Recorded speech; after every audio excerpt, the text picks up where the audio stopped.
स्वागत है आप सभी का दोस्तों। मैं हूं फैजान और आप है स्कैन कार्स के साथ। आज ये जो वीडियो हम देख रहे हैं ये हमारे पिछले वीडियो का कंटिन्यूएशन है, तो इसका पार्ट 1 अगर आपने नहीं देखा हुआ है तो आप प्लीज आई बटन पे क्लिक करके देख सकते हैं। ये हमारा वीडियो टॉपिक है कि एक हमारा जो बाइक का RC200 का ECM हमने लास्ट वीडियो के अंदर जो रिपेयर का प्रोसीजर हमने बताया था, किस तरह से इसको टेस्ट करके रिपेयर करने के लिए ट्राई किया हुआ है, वो प्रोसेस अगर आपको देखने के लिए पिछले वीडियो पे जाना होगा और वो वीडियो देखने के बाद ही मैं रिकमेंड करूंगा कि आप इस वीडियो को कंटिन्यू कीजिए। तो इस वीडियो के अंदर में आपको देखने के लिए मिलेगा कि हम हमारे बाइक के ECM को किस तरह से KTAG से प्रोग्राम कर सकते हैं, इवन दो कि KTAG के अंदर में, KTAG के सॉफ्टवेयर के अंदर में इस बाइक को नहीं दिया गया है। ओके, RC200 इसके सॉफ्टवेयर में नहीं है, बट सॉफ्टवेयर में नहीं होने के बावजूद किस तरह से हम बेसिक नॉलेज और फंडामेंटल के ऊपर ध्यान रखते हुए इस पर्टिकुलर ECM को हम इसी टूल से, हमारे एंट्री लेवल प्रोग्रामर टूल से प्रोग्राम कर सकते हैं। बिकॉज स्कैन कार्स का एक प्योर मोटो है कि स्किल इज व्हाट मैटर्स। आपका टूल सिर्फ एक टूल है, आपकी खुद की स्किल डिसाइड करेगी, डिफाइन करेगी कि आप उससे कितना काम निकाल सकते हो। तो जैसे आपको आज देखने मिलेगा कि ये टूल नहीं कर सकते, ये टूल के अंदर डायरेक्टली व्हीकल नहीं दिया हुआ है, बट उसके बावजूद मैं इस टूल से आपको प्रोग्राम करके दिखाऊंगा। और बिल्कुल भी फिक्र मत करना, इसके लिए आज जिस मेथड से आपको बताने वाला हूं कि इससे प्रोग्रामिंग कैसे करते हैं, आपको बिल्कुल भी प्रीवियस नॉलेज होने की कोई जरूरत नहीं है कि KTAG कैसे इस्तेमाल किया जाता है, KTAG क्या होता है। आपको यहाँ पर मैं छोटी सी ब्रीफिंग दे करके डिटेल में आपको पॉइंट टू पॉइंट आपको ले जाऊंगा किस तरह से आप जो है इस ECM के कनेक्शंस बना करके इसके फाइल को रीड कर सकते हैं।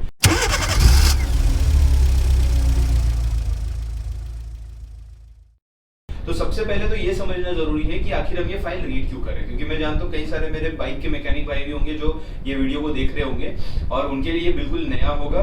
और यकीन मानिए दोस्तों, आप सभी के लिए आप भी ये काम कर सकते हैं। बाइक में भी आज विदाउट फ्यूल इंजेक्शन कोई बाइक नहीं निकली, और अगर एक बाइक फ्यूल इंजेक्टेड है, कोई भी व्हीकल जो फ्यूल इंजेक्टेड है, उसमें एक इंजन कंट्रोल मॉड्यूल होना कंपलसरी है। इंजन कंट्रोल मॉड्यूल के बिना एक फ्यूल इंजेक्टेड बाइक को नहीं बनाया जा सकता है, और ये रिपेयरेबल होते हैं।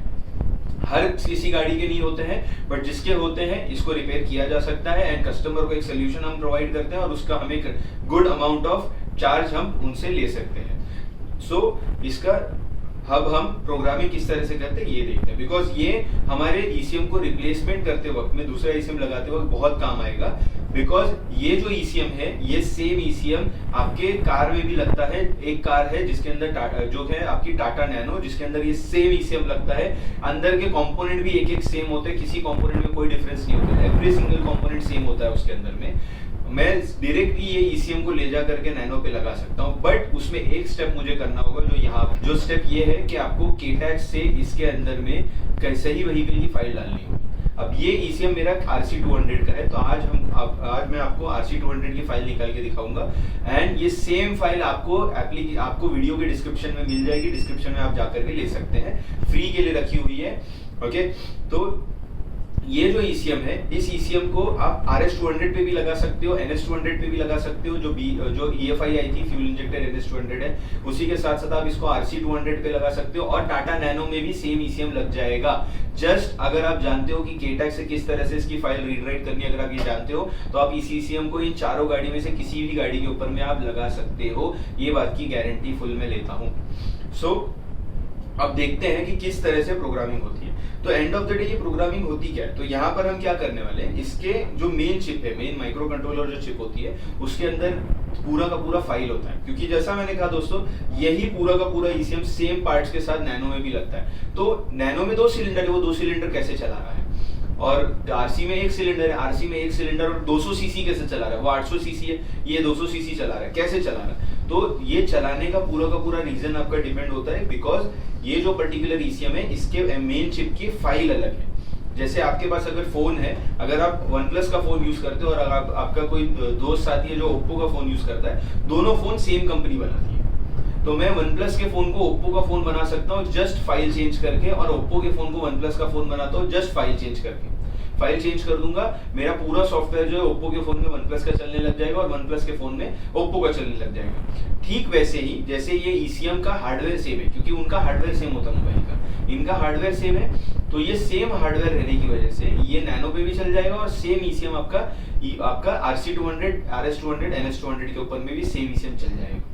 तो चलिए दोस्तों, अब समझते हैं कि हमारे केटैग का केटैग जो है, ये केटैग को इस्तेमाल करने के लिए हमें क्या क्या लगने वाला है। तो सबसे पहले आपको देखना है इस टूल के साथ में आपको ये पर्टिकुलर ईसीएम जो है, ये पर्टिकुलर ईसीएम को अगर आपको प्रोग्राम करना है तो अभी आप देख सकते हैं यहाँ टेबल पर मेरे कि इस ईसीएम को प्रोग्राम करने के लिए आपको आपका केटैग लगेगा, आपको उसके साथ में आपका डेटा केबल लगेगा। ये केबल आपके केटैग को आपके लैपटॉप के साथ कनेक्ट करता है, ये केबल। देन आपको चाहिए 12 वोल्ट 1 एम्पियर का एडाप्टर, इसके ऊपर में लिखा हुआ है अगर आप देखना चाहेंगे तो 12 वोल्ट 1 एम्पियर का, ये टूल के साथ में आता है। अगर आपका कहीं गुम जाए या नहीं मिले तो आपको स्पेसिफिकेशन बता रहा हूँ, यहाँ पर लिखा होता है इसके ऊपर में 12 वोल्ट 1 एम्पियर का एडाप्टर आपको लेना होगा। 12 वोल्ट 1 एम्पियर का अगर आप एडाप्टर ले लेते हैं तो ये एडाप्टर के साथ साथ नेक्स्ट आपको केटैग के साथ में ये केबल साथ में मिलता है, ये कंपलसरी मिलेगा, इसको बिल्कुल घुमाना मत। ये सबसे इंपॉर्टेंट केबल है आपके पूरे काम में, हर ईसीएम को प्रोग्राम करने ये केबल सबसे इंपॉर्टेंट होता है।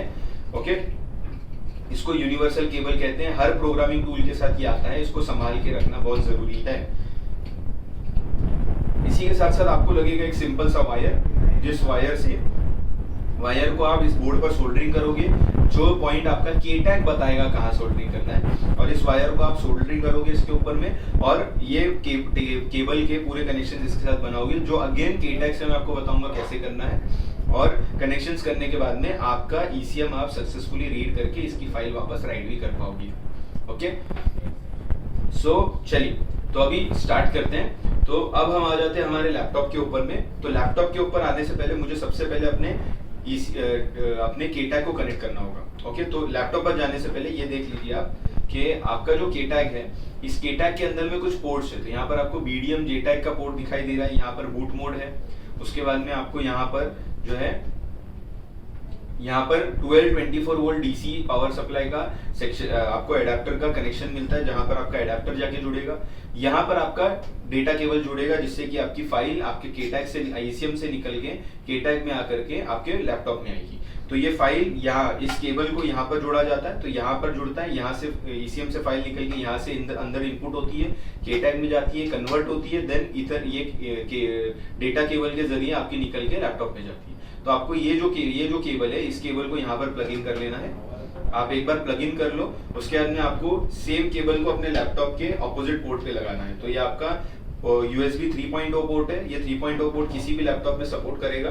तो आपको यहाँ पर अपने लैपटॉप के अंदर लगा लेना है, और जैसे ही आप कनेक्ट कर देंगे तो कनेक्ट करते ही आपको यहाँ पर डेटा के पास में जो लाइट है, डेटा की लाइट आपको ग्लो होनी चाहिए। अभी देखिए मैंने इसको पावर सप्लाई नहीं दिया है, तो पावर सप्लाई देने की जरूरत दिए बिना मैं इसको अपने सॉफ्टवेयर को ओपन कर सकता हूँ। ओके, डेटा की लाइन यहाँ पर जो है, डेटा की लाइट यहाँ पर ऑन हो जानी चाहिए, बट आपके जैसे ही आप लैपटॉप से अपने टूल को कनेक्ट करो। सो यहाँ पर मेरा केटैग मैंने कनेक्ट कर दिया। अब आप लैपटॉप की स्क्रीन पर आ जाते हैं। तो यहाँ पर आपको के स्वीट आपको देखना है कि हमारे केटैग के सॉफ्टवेयर का नाम जो है वो के स्वीट है। तो के स्वीट में को जब मैं ओपन करता हूँ, तो के स्वीट को ओपन करने पर यहाँ पर डिवाइस कनेक्ट होने पर ही ये सॉफ्टवेयर ओपन होगा। अब आप कभी भी इस डिवाइस को, इस सॉफ्टवेयर को ले सकते हो, सॉफ्टवेयर आपको ऑनलाइन कहीं भी मिल जाता है, बट जब तक आपके पास टूल नहीं होगा ये सॉफ्टवेयर ओपन नहीं होगा। ये मैं आपको अभी करके भी दिखा देता हूँ। इसको मैं क्लोज करता हूँ। ओके, मैंने डिवाइस डिस्कनेक्ट कर दिया है और के स्वीट में अभी ओपन करता हूँ। देखिए ये कह रहा है कनेक्शन नॉट एस्टैब्लिश्ड, तो कनेक्शन एस्टैब्लिश नहीं हुआ है। ओके, यहाँ पर कोई ऑप्शन मुझे क्लिक करने नहीं देगा, ये कुछ ओपन नहीं होगा। तो मुझे इसको क्लोज करके केटैग को वापस से कनेक्ट करके एक बार मुझे केटैग को फिर से ओपन करना है, के स्वीट सॉफ्टवेयर को ओपन करना है। के स्वीट सॉफ्टवेयर से केटैग का नाम से केटैग का सॉफ्टवेयर आता है। तो यहाँ पर अब ये अपडेटिंग वगैरह कुछ होगा नहीं, डोंट वरी। इवन दो आपका वाईफाई चालू रहे, आपका अपडेटिंग कुछ होगा नहीं, तो फिक्र करने की जरूरत नहीं। केटैग सेफ है, कोई अपडेट इसमें आता नहीं है, बिकॉज ये क्रैक वर्जन है। देखिए दोस्तों, इस ट्रेनिंग वीडियो को जो आप देख रहे हैं, आई नो उसमें कई सारे ऐसे टर्म्स होंगे जो आपको शायद नहीं समझ आ रहे होंगे, जो आपको समझने में दिक्कत हो रही होगी, और ये होता है सिर्फ इनकम्प्लीट नॉलेज की वजह से। तो अगर आप अपनी नॉलेज को कंप्लीट करना चाहते हैं और ये पूरे प्रोसेस को डिटेल में समझना चाहते हैं, सीखना चाहते हैं, हर ईसीएम पे और हर व्हीकल पे अप्लाई करना चाहते हैं, तो डिस्क्रिप्शन पे आपके लिए स्कैनकार्स के एप्लीकेशन का लिंक है, जहां पर आप ईसीएम रिपेयरिंग एंड प्रोग्रामिंग और व्हीकल डायग्नोसिस की पूरी ट्रेनिंग ले सकते हैं ऑनलाइन ही। जहाँ और आपको इस ट्रेनिंग के बाद में जो जो रिसोर्सेज भी लगने वाले हैं, जैसे ईसीएम का रिपेयर में आपको ईसीएम पिन आउट लगता है, ऐसी डेटा शीट्स लगते हैं, व्हीकल के रिपेयर के अंदर आपको डीटीसी हेल्प लगता है, ट्रबल शूट डेटा लगता है, आपको साथ साथ वायरिंग डायग्राम्स लगते हैं। तो ये सारा कंटेंट भी आपके काम को आसान करने और आपके काम को पूरा कंप्लीट करने के लिए एप्लीकेशन पर एक ही जगह पर अवेलेबल है। तो आप जल्द से जल्द जाना, ये वीडियो होने के बाद में आप उसके ऊपर में क्लिक करना एंड देन अपना पूरा ट्रेनिंग प्रोग्राम कंप्लीट करके अपनी नॉलेज को बढ़ा करके पूरा फायदा उठाना। तो चलिए वीडियो के साथ में कंटिन्यू करते हैं। इसके बाद में हम नेक्स्ट चले जाते हैं हमारे कार में नहीं, हम यहाँ पर आप देख सकते हैं। पहले तो आप देख लीजिए कि यहाँ पर car, bike, truck, tractor, boat, ये अलग अलग टाइप की व्हीकल्स को ही कर सकता है। तो अब हम चले जाते हैं बाइक से। तो जैसा मैं कह रहा हूँ, बाइक के अंदर जाने के बाद में यहाँ मुझे बाइक में देखना है KTM। ओके, तो यहाँ पर देखिए, यहाँ पर मेरे पास में BMW है, UVRF है, CF मोटो, डुकाटी, इंडियन। तो डायरेक्टली अगर मुझे KTM पे पहुंचना है तो मुझे अपने लैपटॉप पर K दबाना है और K से आने वाले सारे नाम पर ही मुझे ले आएगा। तो मेरे पास में K से कावासाकी है और सिर्फ KYMCO। Okay, KYMCO किमको। तो कावासाकी और KYMCO ये दो ही हमारे पास में यहाँ अवेलेबल है। KTM यहाँ पर है ही नहीं। ओके, अब KTM है ही नहीं, तो जैसा मैंने कहा, ये सॉफ्टवेयर में अगर आप जाओगे और डायरेक्टली करने की कोशिश करोगे, आपको ये प्रोग्राम नहीं होते मिलेगा। बट आपको प्रोग्रामिंग इस ECM की पॉसिबल है इस टूल से। उसके लिए हम इसको कैंसिल करेंगे। कैंसिल करके हम यहाँ से जाएंगे प्रोटोकॉल में। अब प्रोटोकॉल में जाने के बाद में अगला जो आपको स्टेप लेना है, वो स्टेप लेना है आपको यहाँ पर बूट लोडर ट्राइकोर। तो यहाँ पर देखिए लेफ्ट साइड में आपको दो ऑप्शन दिख रहे हैं, केस वर्जन 2 और K-Tag में आपको चले जाना है। बूट लोडर के नीचे देखो बूट लोडर ट्राइकोर दिया हुआ है यहाँ पर। तो ये बूट लोडर ट्राइकोर पे आपको क्लिक करना है। एक बार यहाँ आप क्लिक कर लेते हैं, फिर आपको चले जाना है राइट साइड में। यहाँ पर आपको सारी गाड़ियां दिखेंगी। तो गाड़ियां नहीं, सॉरी, ECM के नंबर दिखेंगे। तो Bosch EDC 17, BMW 17, BMW GPT 17, BMW mini DDE। Okay, अब यहाँ पर हमारे ECM का जो नंबर है वो M17 है। ये M17 सीरीज का ECM है, M17 जनरेशन का Bosch का ECM है। तो मुझे यहाँ पर EDC 17 नहीं चाहिए, M17 चाहिए। तो यहाँ पर मैं नीचे आते हुए M तक आ जाऊंगा। E तो ये अल्फाबेटिकल है, तो E के बाद E F G H I J K L M आता है। ओके, तो E के बाद में कोई अल्फाबेट होगा तो वो भी आएगा और फिर M आएगा। अब यहाँ आप देख सकते हो, कार बाइक के थ्रू K-Tag ने नहीं दिया था, बट Bosch M17 KTM लिख करके दिया हुआ है। ओके, Bosch M17 KTM लिख करके दिया हुआ है यहाँ पर। तो यहाँ पर मैं जैसे यहाँ पर है, इस ऑप्शन पे मैं क्लिक करूंगा, ओपन नहीं होगा। ओपन करने के लिए मुझे क्या करना होगा, ओके पे क्लिक करना होगा। बट वहां जाने से पहले देखिए, जब ऑप्शन मेरा ऐसे येलो में होता है ना, तो येलो में होने पर मैं उसको क्लिक नहीं कर सकता। ठीक है, जैसे यहाँ पर मैं आ गया। अब जब तक मैं इसको अपने पॉइंट तक नहीं ले जाता हूँ, और अगर मैं पॉइंट पर ले जा, जो मेन्यू में मुझे जाना है उस पर ले जाके ओके नहीं करता हूँ, मेरा गलत मेन्यू ओपन होगा। अब जैसे आप M17 पे जाते हो, M17 KTM में आपको ओके पे क्लिक करना है। यहाँ देखो लिख के दिया हुआ है Bosch M17 ECUs for KTM vehicles. गाड़ी के थ्रू नहीं दिया हुआ है, यहाँ प्रोटोकॉल मेन्यू में दिया हुआ है। अब ये ऑप्शन को आप स्क्रॉल करोगे, वार्निंग्स, नोटिस वगैरह ये सारी चीजें फिलहाल हम रहने देते हैं। रिकमेंडेशन ये सब अगर आपको जानना है तो डिटेल में आपको पूरी प्रॉपर नॉलेज गेन करनी चाहिए ट्रेनिंग लेकर के इसके बारे में। तो कनेक्ट टू द ECU, तो आपको आ जाना है सीधे सीधे इंस्ट्रक्शन पर। इंस्ट्रक्शन में यहाँ दिया हुआ है connect to the ECU according to the pin out provided for each model, click here for connection instruction. तो आपको सीधे सीधे ये ऑप्शन के ऊपर क्लिक कर देना है। तो यहाँ पर मैं क्लिक करता हूँ। यहाँ क्लिक करने के बाद मुझे दिखा रहा है प्लगइन 418 M17.8.7, ये एग्जैक्ट नंबर मेरे ECM का है। ओके, अब ये पार्ट नंबर कहाँ से मिला, कैसे मिला, इसके बारे में आप लास्ट वीडियो में देख सकते हैं। तो ये मेरा ECM का पार्ट नंबर है TC1762। यस, ये मेरे मेन IC का नंबर है, जो मेरी मेन IC यहाँ पर लगी हुई है। ओके, मेन IC का नंबर यही है। तो मेन IC मेरा जो है, मेन IC के ऊपर मेरा नंबर कंफर्म्ड है। इस पे मैं क्लिक करता हूँ। तो यहाँ पे एक बार क्लिक किया। अब गलती से समझिए आपने कैंसिल पे या ओके पे क्लिक कर दिया, जैसे मैंने यहाँ ओके पे क्लिक कर दिया। अब कनेक्शन तो कुछ बना ही नहीं है, तो आप सिंपली आपको क्या करना है, कैंसिल पे क्लिक करना है। यहाँ से आगे मत बढ़ना, कैंसिल पे क्लिक करना है। गलती से इनकेस अगर आप कर जाते हो तो आपको वापस से अपने मेन्यू पे जाना होगा। तो याद रखना, ये आपका काम थोड़ा लंबा कर देगा। तो यहाँ वहाँ रैंडमली क्लिक मत करना। M17 KTM पर गया और फिर यहाँ पर इंस्ट्रक्शन में पहला option connect to the ECU पे गया। यहाँ पर M17.8.7 TC1762, और यहाँ नीचे जाने पर आप देख सकते हो कि ये एग्जैक्ट सेम ECM मेरा यहाँ पर मौजूद है। ठीक है, यहाँ पर आपको दिख रहा होगा कि जो ECM मेरे पास है एग्जैक्ट सेम। बट आप सोचोगे सर, बट आप हमारे पास जो ECM है इसके ऊपर में तो ये जो साइड के जो दो मॉसफेट है, ये एक है और ये एक मॉसफेट है इग्निशन कॉइल चलाने वाला, ये तो है नहीं इसके ऊपर में। प्लस बहुत ज्यादा ध्यान से देखने पर पता चलेगा कुछ रेजिस्टर्स भी इसमें से गायब होंगे। तो एक चीज समझिए, हमको जरूरी नहीं है कि ये सारे कंपोनेंट हो, प्रोग्राम सिर्फ इस मेन आईसी के अंदर में है तो सिर्फ इसका सेम रहना जरूरी है। बाकी ये सप्लाई और ये मेन आईसी छोड़ करके बाकी कुछ भी नहीं रहेगा ना बोर्ड पे, ये कोई मॉसफेट नहीं रहेगा, ये कैपेसिटर्स नहीं रहेंगे, तब भी मेरी फाइल जो है वो रीड हो जाएगी और राइट हो जाएगी। ओके, तो ये फायदा होता है सही नॉलेज हो करके काम करने का। तो यहाँ पर ये मेरा करेक्ट ECM है। अब मैं नीचे स्क्रॉल करूंगा तो यहाँ थोड़ा जूम करके आपको दिखा देता हूँ।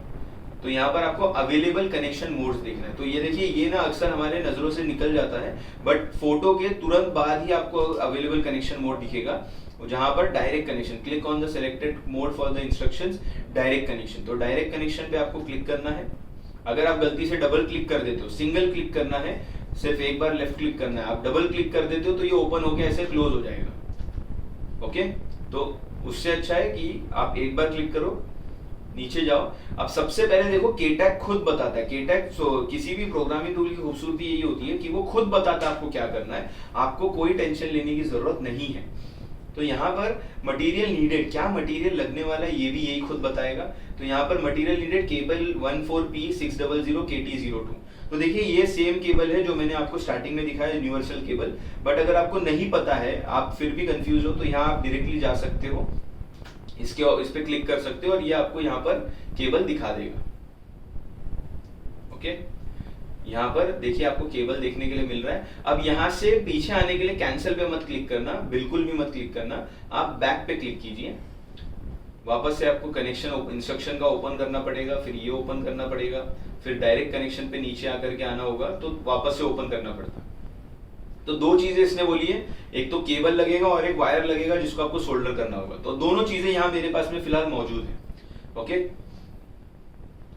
इसके बाद में नेक्स्ट जो काम मुझे करना है वो है इसका इंस्ट्रक्शन फॉलो करना। तो ये क्या कह रहा है, solder a wire to pin boot shown in the picture.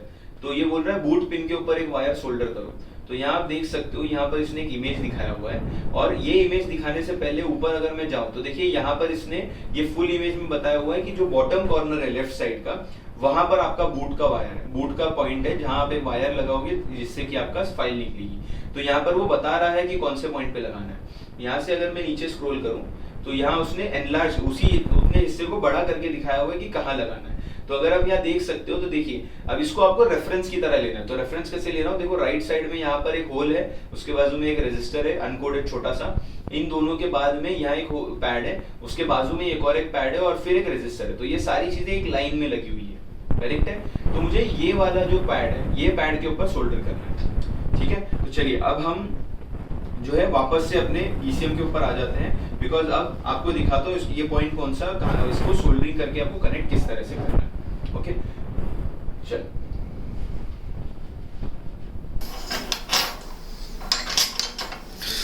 Okay, तो अब हम आ चुके हैं हमारे टेबल के ऊपर में, जहाँ पर जो हमारे टूल ने पहला इंस्ट्रक्शन हमको दिया है वो फर्स्ट इंस्ट्रक्शन हम यहाँ पर फॉलो करने वाले हैं। अब देखिए, अगर आपके इसके ECU के ऊपर में कुछ ऐसे मेटल शार्ड्स है तो इनको काइंडली क्लियर कर देना होता है, बिकॉज ये आपके प्रोग्रामिंग में प्रॉब्लम कर सकते हैं अगर ये फ्री हो। तो अब ये अगर चिपके हुए हैं तो कोई प्रॉब्लम नहीं था मुझे, बट अगर ये फ्री है तो ये प्रॉब्लम है। तो देखिए, फर्स्ट स्टेप जो होता है वो उसने फर्स्ट स्टेप बोला है कि आपको एक वायर सोल्डर करना है, जिसके लिए मैंने यहाँ पर एक वायर लिया है जिसका एक एंड मैंने सोल्डर से भर दिया है हल्का सा ट्रिम करके, और दूसरा एंड मैंने लंबा छोड़ दिया है ताकि मैं इस एंड के ऊपर में क्लिप को लगा सकूं। तो मेरा केटैग आगे मुझे बताएगा कि मुझे एक क्लिप लगाना है, तो उस हिसाब से एक एंड जो है ना हमको लंबा छोड़ना होता है। जैसे आप यहाँ पर देख सकते हो, यहाँ पर एक क्लिप मुझे लगाना होगा। तो उस क्लिप को लगाने के लिए जो केबल का हिस्सा होता है, मुझे यहाँ पर एक लंबा केबल छोड़ने की ज़रूरत है, जिससे कि मेरा काम आसानी से हो, कनेक्शंस में प्रॉब्लम बिल्कुल भी ना आए। ओके, अब इसका जिस एंड को मैंने सोल्डर करके रखा है उस एंड को मैं बहुत आराम से पैड पे लगाऊंगा। अब पैड पे लगाने के लिए एक चीज़ याद रखिए, यहाँ पर आपको पैड पे पहले से शोल्डर फिल करना होगा। ये मेरा पैड है, इसके बाजू में देखिए एक होल था, जो होल फिल हो चुका है, प्रोग्रामिंग लास्ट टाइम हुई है इसकी, इस वजह से फिल हो चुका है। यहाँ पर एक रेजिस्टर है, उसके बाद में यहाँ एक सोल्डरिंग पैड है और यहाँ पर एक पैड है। इस पर अगर आप लगाने की कोशिश करोगे नहीं लगेगा, आपको थोड़ा शोल्डर इस पर पहले से फिल करना होगा। एंड देन बहुत संभाल करके अपना जो केबल से प्रोग्रामिंग जो के वायर हमको इस पर सोल्डर करना है उसको हम यहाँ लगा देंगे, मेकिंग श्योर कोई शॉर्ट सर्किट नहीं हो रहा है। और याद रखना इसको खींचना बिल्कुल मत, इसको खींचना बिल्कुल मत, बिकॉज इसको खींचना बहुत रिस्की है, ये बहुत ही ज़्यादा डेलिकेट होता है, ठीक है। ये पैड्स जो आपके टेस्ट पैड्स होते हैं, इनको टेस्ट पॉइंट्स भी कहते हैं या प्रोग्रामिंग पॉइंट्स भी कहते हैं, ये बहुत डेलिकेट होते हैं। आपने थोड़ा भी इसको खींचा वायर को, ये उखड़ के बाहर आ जाएंगे। सो मेक श्योर करना है कि आप वो काम नहीं कर रहे हो, ओके। अब चलिए वापस से सॉफ्टवेयर पे आते हैं एंड देन सेकंड स्टेप देखते हैं। अब सेकंड स्टेप क्या होगा कि हमको ये बताएगा कनेक्शंस कैसे करने। तो यहाँ पर हम आ जाते हैं सॉफ्टवेयर में और यहाँ मैं दिखाता हूँ आपको कनेक्शंस किस तरह करने हैं। तो ये देखिए, अब टूल कह रहा है कि आपका यूनिवर्सल केबल लो एंड ये सारे के सारे कनेक्शंस बनाओ। तो ये कनेक्शंस बनाने के लिए मुझे यहाँ पर अपने पिन पर जाना होगा, ओके। तो मैं अपने थोड़ा कैमरा जूम आउट कर लेता हूँ जिससे कि आप देख सको पिन नंबर्स क्या है अंदर, ओके। तो अंदर आप देख पा रहे होगे अभी इसके अंदर कॉर्नर्स पे नंबर लिखे हुए हैं, ओके। देखिए यहाँ कॉर्नर पे नंबर है, हर एक रो के अंदर में नंबर लिखे हुए हैं, ओके। तो यहाँ पर नंबर भी नहीं है, अगर तो नंबर की भी हमको ज़रूरत नहीं है। जैसे कभी कभी नंबर होता है, कभी नहीं होता है, बट मोर इम्पॉर्टेंटली ये ध्यान में रखना है कि इसमें जो आपको सॉफ्टवेयर टूल नंबर जो बता रहा है वो नंबर इसमें नहीं लिखे हुए, इसमें 1 2 3 4 लिखा हुआ है। अगर लिखा हुआ है भी तो इसमें 1 2 3 4 ही लिखा हुआ है। तो ध्यान रखना है कि इसके अंदर जो नंबर लिखे होंगे वो सेम नंबर सॉफ्टवेयर पर नहीं दिखाएगा, बिकॉज सॉफ्टवेयर एक अलग ECM, ये अभी भी एक अलग गाड़ी को कंसिडर करके आपको प्रोग्रामिंग बता रहा है, हम अलग गाड़ी की कर रहे हैं, बट सक्सेसफुली हो जाएगी, ये आप देख लेना एंड तक, ओके। तो यहाँ आप क्या करना है, आपको अपना यूनिवर्सल केबल लेना है और यूनिवर्सल केबल ले करके आपको सारे कनेक्शंस जो है वो बना लेने हैं, जैसा आपका टूल साइड में यहाँ पर हमें बता रहा है। तो सबसे पहले मैं ब्लैक वायर लूँगा और ग्राउंड का वायर लगाऊंगा मेरे टूल पर। तो ब्लैक वायर लिया। अब टूल बता रहा है कि ये जो बड़ी पिन्स है, ये बड़ी पिन्स ऊपर की तरफ होनी, तो चलिए इसको जैसा वो बता रहा है वैसे रख लेते हैं ताकि और कनेक्शन करने में आसानी हो जाए। और ये कह रहा है कि दूसरे नंबर पिन लेफ्ट साइड से दूसरे नंबर के ऊपर में ब्लैक वायर लगाओ। तो यहाँ पर मैं ब्लैक वायर लगा लेता हूँ। इसके बाद में ये कह रहा है कि इसमें इसी के अंदर में आप ब्लैक के बाद में 2 पिन छोड़ करके तीसरे के ऊपर में रेड वायर लगाओ। तो यहाँ पर मैं चलिए रेड वायर लगा लेता हूँ क्योंकि वो कह रहा है रेड वायर लगाने। तो देखिए कनेक्शन सारे टूल खुद बताता है, आपको सिर्फ टूल के हिसाब से टूल जो बोल रहा है वो समझना है और वायर का कनेक्शन करना है। अब इसी में अब कुछ यही कनेक्शंस में ही सबसे बड़ा डिफरेंस है। ये कनेक्शंस में एक एक्स्ट्रा कनेक्शन मैं ऐसा देने वाला हूँ जो अगर नहीं दिया जाए तो ये ECM रीड राइट नहीं होगा बिल्कुल भी। तो वो कनेक्शन बहुत ध्यान से समझना और ध्यान में रखना कि वो कनेक्शन क्यों देना है। इसके बाद में नेक्स्ट वो कह रहा है कि मुझे एक और रेड वायर लगाना है बॉटम पे लास्ट से चौथे नंबर पर। तो यहाँ एक रेड वायर मैं ले लेता हूँ इसमें से, और ये वायर मुझे लगाना है बॉटम पे लास्ट से चौथे नंबर पर। अब देखिए ये थोड़ा सा पिंकिश टाइप दिख रहा है बट ये रेड है, इसका कलर उड़ चुका है केबल का। चौथा, तो यहाँ पर मैंने चौथे नंबर पर अपना केबल लगा दिया है, ओके। फिर आता है मेरा वाइट और ग्रीन वायर। वाइट मेरा कैन हाई है जो 36 नंबर पिन पे लगाने के लिए कहा जा रहा है उसको। तो यहाँ पर पिन नंबर 36 पे लगा लेते हैं। तो लास्ट से जस्ट ये वाला, ओके, 36 पर हम लगा लेते हैं। उसके बाद में हमको ग्रीन लगाना है, ग्रीन वायर। तो ग्रीन वायर हम लगा लेते हैं।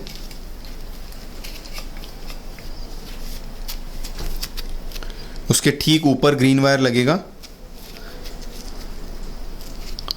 ओके। ठीक ऊपर उसके ग्रीन वायर लगा दिया हुआ है। तो यहाँ केटैग ने जितना हमको कनेक्शन बताया उतने तो हमने कर लिए, 2 red wire, 1 black wire, 1 green, 1 white wire. एक और कनेक्शन इसको ज़रूरी है जिसके बिना ये जो ECM है प्रोग्राम बिल्कुल नहीं होगा, और वो है आपके केटैग के इस केबल का येलो कलर का वायर। येलो कलर का वायर लगाए बिना आपका टाटा नैनो का, बजाज RS का, KTM RC का फाइल रीड राइट नहीं होगी, बिकॉज ये ECM की स्कैनिंग K लाइन पे होती है और ये K लाइन का वायर है। कैन पे ये अपने क्लस्टर से और अपने ABS मॉड्यूल से बात करता है, ये स्कैन होता है K लाइन पे, और केटैग को स्कैनिंग की ज़रूरत होती है, वो ECM को स्कैन कर सके। तो ECM स्कैन करने के लिए इसका K लाइन का कनेक्शन है पिन नंबर 34। तो 36 पे हमने कैन लगाया हुआ है, 34 पे हमें येलो वायर लगाना होगा K लाइन के लिए। ये केबल का कनेक्शन ऊपर जो हमने मेन्यू ओपन किया था जिसमें हमको केबल दिखाया था और उसके सारे कलर दिखाए थे, वहाँ से मिल जाता है हमको। तो टूल ने ही बताया है कौन सा कलर का केबल किस चीज़ के लिए काम करता है, ठीक है, ये आपको टूल ही बताएगा। तो 34 पे हमने इसको लगा दिया है, 34 नंबर पे येलो को। ये लगाए बिना प्रोग्रामिंग नहीं होगी, इवन दो ये बाकी सारे कनेक्शन केटैग के हिसाब से हमने किए होंगे, ठीक है। और फाइनली आखिरी जो ये केबल बोल रहा है, देखिए यहाँ पर मैंने इन सब में से रेड लगा लिया। अब आप सॉफ्टवेयर पे आ सकते हैं, सॉफ्टवेयर पे आने के बाद आपको देखने मिलेगा कि हमने सारे में से रेड लगा दिया है, ब्लैक लगा दिया है, वाइट है, ग्रीन लगा दिया है, ग्रे विथ एलिगेटर क्लिप।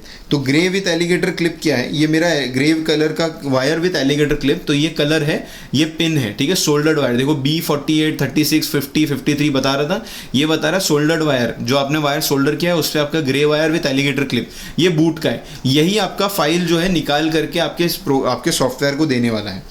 तो ये बूट का वायर लगाना बहुत ही ज़्यादा नेसेसरी है, वरना ECM रीड ही नहीं होगा। तो यहाँ पर मैंने ये कनेक्शन लगा दिया है, ओके। और इसको मुझे छोड़ देना है बॉटम की तरफ में, ऐसे तरफ छोड़ना है कि ये मेरे टेबल पे से हैंगिंग हो, इसको किसी भी तरह से कोई शॉर्टिंग होने का चांस हो ही ना, बिकॉज वो केबल ओपन रखा हुआ है, ओके।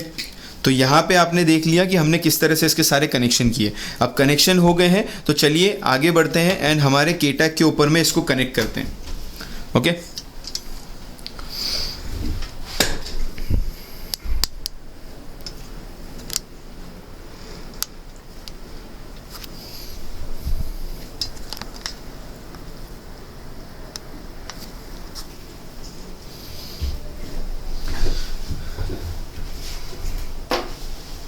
तो जैसे आप यहाँ देख सकते हो, मैंने अपने बूट के वायर को टेबल से नीचे हैंगिंग छोड़ दिया है, ओके। यहाँ मेरा अडेप्टर है 12 वोल्ट 1 एम्पियर का, जिससे मैं पावर सप्लाई देने वाला हूँ अपने टूल को।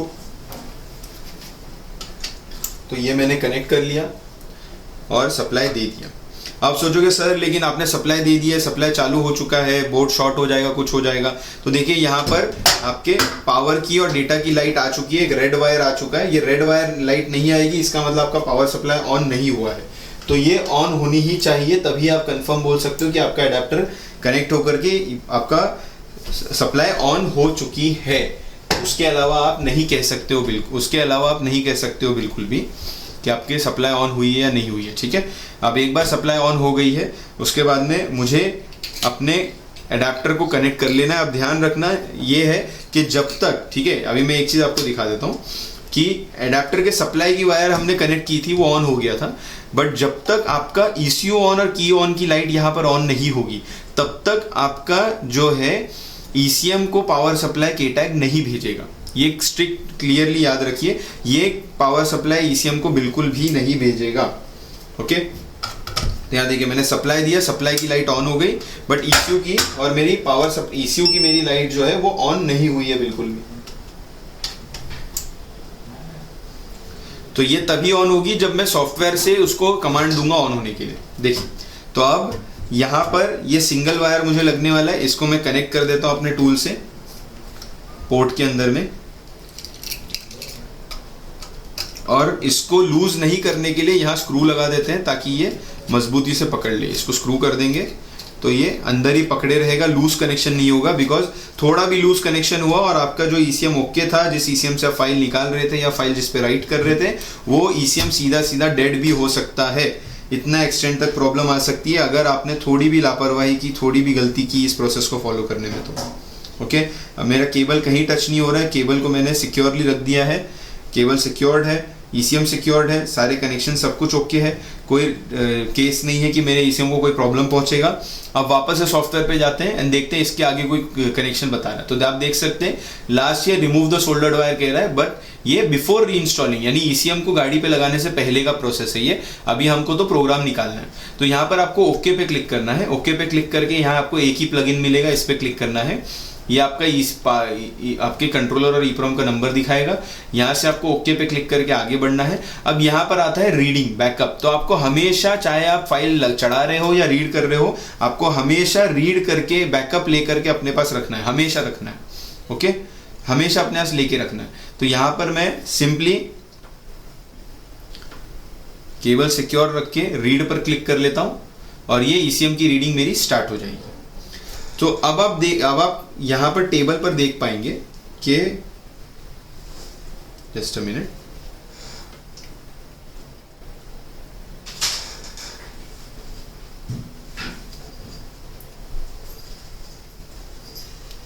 ओके।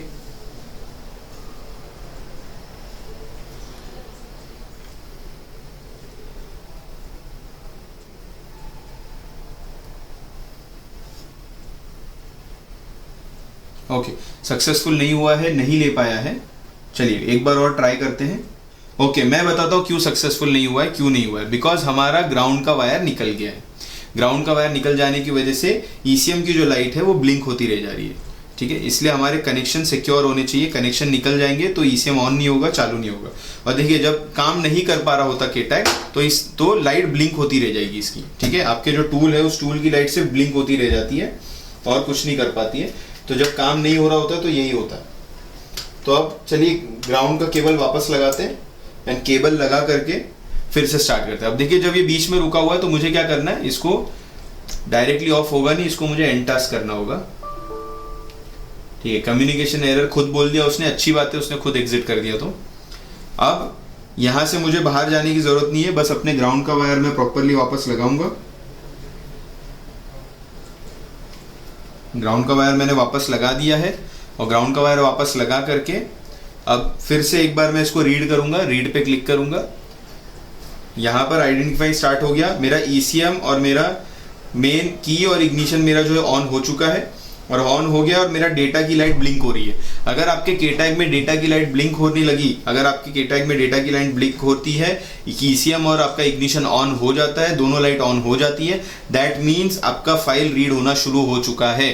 अब आपका कनेक्शन बिल्कुल भी कट नहीं होना चाहिए। देखिए आप स्क्रीन पर देख सकते हैं रीडिंग डिवाइस इन्फो स्टार्ट हो चुका है।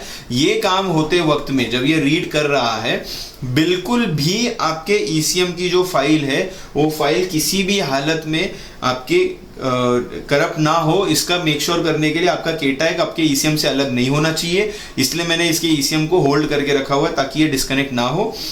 किसी भी हालत में मेरा जो K-Tag है उसका पावर सप्लाई बंद नहीं होना चाहिए। किसी भी कंडीशन में लाइट नहीं जानी चाहिए, K-Tag की फाइल K-Tag की का कनेक्शन बंद नहीं होना चाहिए, वरना आपका ECM सीधे सीधे करप्ट हो सकता है। रीडिंग में तो फिर भी आप सेफ हो, बट जब आप राइटिंग करोगे तो राइटिंग के टाइम पे आपको बहुत बड़ा रिस्क है। ठीक है, तो यहाँ पर मैंने बैकअप ले लिया है, रीड कर लिया है। तो रीड करने के बाद में अब ये 96% हुआ। अब ये EEPROM रीड किया तो कंट्रोलर EEPROM दोनों इसने रीड कर लिया है। अब फाइल ये मुझे सेव करने का ऑप्शन देगा। तो अब मैं ले जा करके इसको सही तरह से अपने पास सेव कर लेता हूँ, सेव करके रखता हूँ।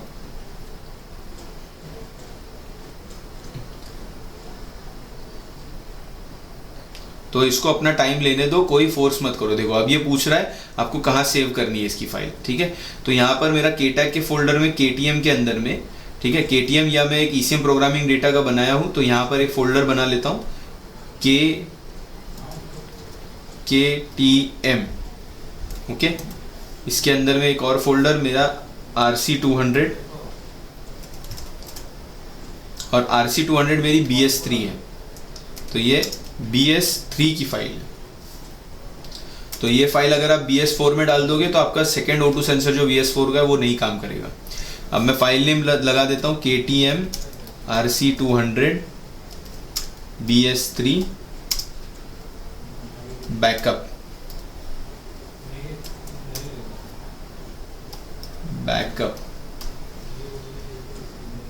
तो और यहाँ पर मैं इसको सेव कर लेता हूँ। अब ये एक ऑप्शन मुझे पूछता है सेपरेटली सेव करना है, तो यस सेपरेटली सेव करना है मुझे, इसको अलग अलग करके सक्सेसफुली कंप्लीटेड, ओके गुड।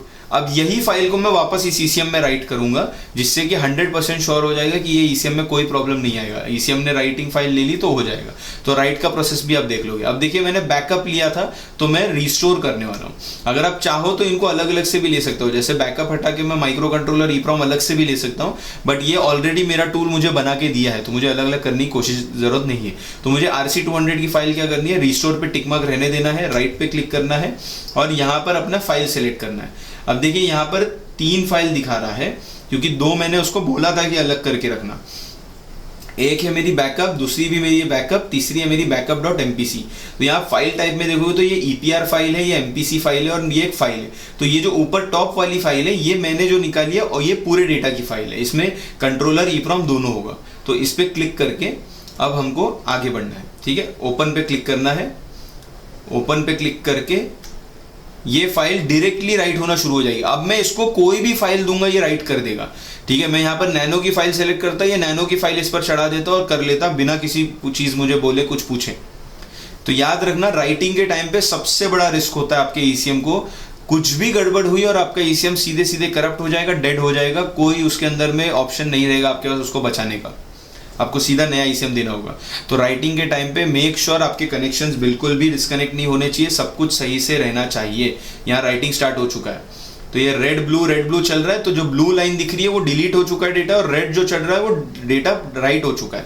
तो ये बहुत फास्ट हो रहा है बिकॉज मेरा लैपटॉप का कॉन्फ़िगरेशन अच्छा है। तो ये लैपटॉप आपका फास्ट रहेगा तो आपका काम फास्ट होगा, वरना स्लो होगा। राइटिंग कंप्लीट हो गई। अब जस्ट टू कंफर्म मेरा काम हुआ है या नहीं हुआ है, मैं क्या कर रहा हूँ, मैं बैकअप से टिक हटा के EEPROM पे क्लिक कर रहा हूँ और इसको मैं रीड करूँ जस्ट टू कंफर्म कि मेरा काम मैंने किया तो मेरा ECM जिंदा है या नहीं।